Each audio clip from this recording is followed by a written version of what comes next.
Hi, this is Roger. This video is going to show how to use the peripedal to CSV converter spreadsheet. Here I've just done a quick little workout in peripedal just to get some data up on the screen. So I've got about 6 minutes worth of data here, and then I paused the workout.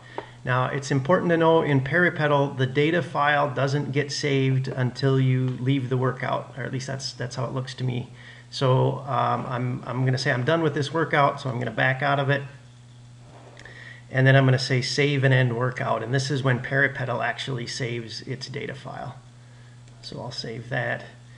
Then I'm going to go to, right now we've got the peripedal CSV converter spreadsheet is stored on the miscellaneous folder on the Dropbox. But anywhere that you have this spreadsheet, you can go ahead and open it up, which I'll do here.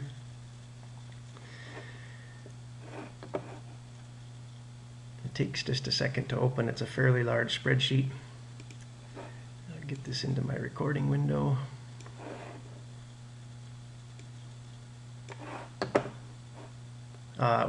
You might get a warning about enabling macros. This spreadsheet does use macros, so we need to enable them in order for this to work.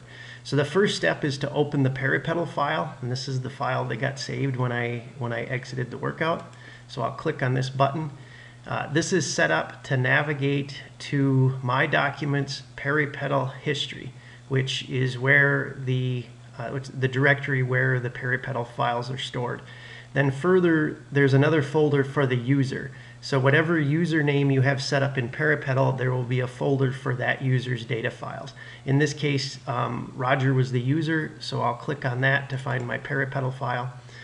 This dialog is set up to only show you .peripedal files, so that's all we'll see in here. The peripedal files are named by the date and time that the workout was started. So in this case, I started this workout today, 2013, October 23rd, and I started the workout at 8:25. So this is the workout that I want to do the conversion on, so I'll just double click on it. Now, the spreadsheet imports the data into the peripedal tab. It does some processing on the data in the filled data tab, and then the resampled data tab is the one we want, and this is where it brings you up into. So now we have the data in a format that's a lot easier to use than just the peripedal data files.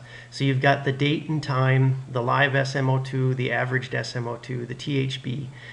In this case, there is no lapping function that we can use, so I just set all of the laps to 0. It just doesn't work from peripedal. But then beyond that, we have the peripedal data. So if we were running a power-guided workout, there would be data in the target power column. In this case, I was wearing a heart rate strap, so we've got heart rate data, and then we've got the speed, the power, and the cadence. We also have the RR heart rate data that comes from peripedal.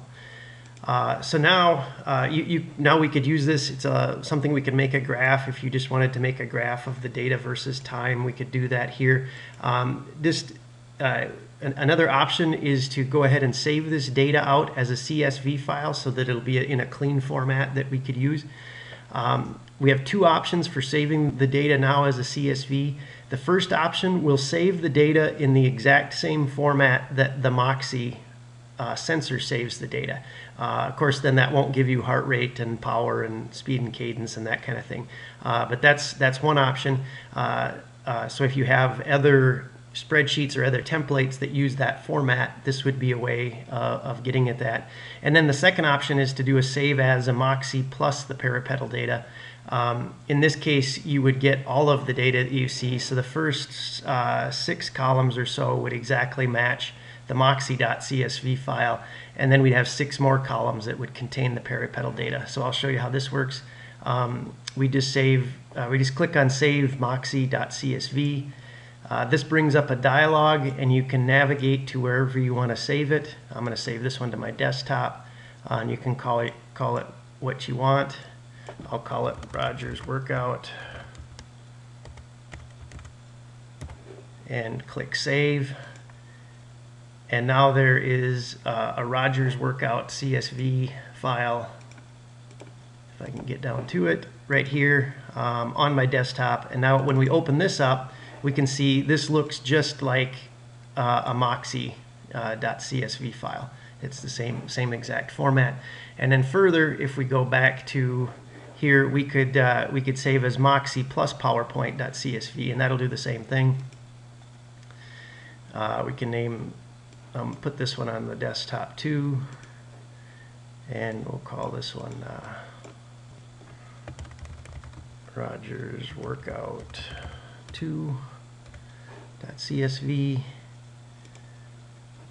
And we can see this one shows up.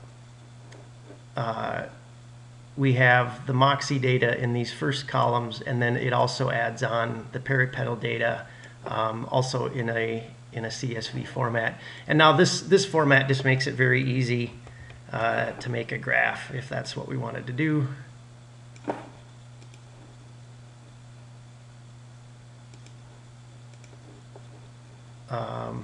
In this case, it exported 30 minutes of data, even though I had 6 minutes. But this is the original data from the peripedal workout, showing the SMO2. One other thing I didn't show was there is an option here. This is back in the converter spreadsheet. This would be the frequency that you want the data to be in after it's been resampled. The Moxie sensor samples the data every 2 seconds, so that's why I have it set to 2 seconds here. But if you had a really long data file and you wanted to resample it less often, you could just type in 10 seconds. And now you can see the data is just sampled every 10 seconds. So you can use this to make a data file a little bit smaller if you happen to have a really long data file, but typically we would use 2 seconds. So that is the peripedal CSV converter.